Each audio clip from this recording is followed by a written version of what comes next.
Kasus suami mutilasi istri di Ciamis hingga kini masih menjadi perbincangan publik. Terbaru kini putri sulung pelaku sekaligus korban sempat mengungkap curhatan terkait tragedi di keluarganya tersebut. Diketahui anak pertama Tarsum ini begitu syok hingga terpukul. Bahkan putri sulung Tarsum mengungkap curhatan pilunya di status WhatsApp. Putri sulung korban yang juga anak pelaku Tarsum bernama Lisna alias Lilis ini tampak sangat terpukul dengan kasus yang menimpa keluarganya.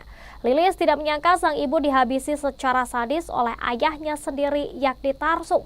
Pasalnya sebelum peristiwa nahas itu terjadi, Lilis sempat menghubungi dan berbincang dengan ibunya Yanti di Jumat pagi.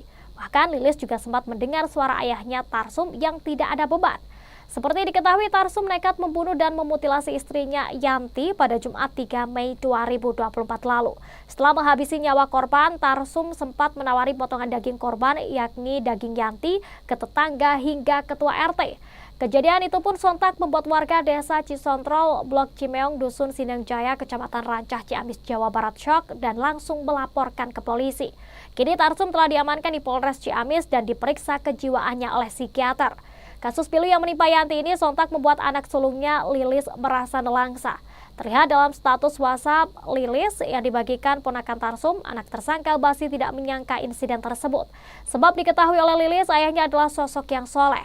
Karenanya, kini Lilis hanya bisa meminta doa untuk kesembuhan sang ayah dan mendiang ibunya. Kendati terpukul dengan kejadian yang menimpa keluarganya, Lilis mencoba ikhlas.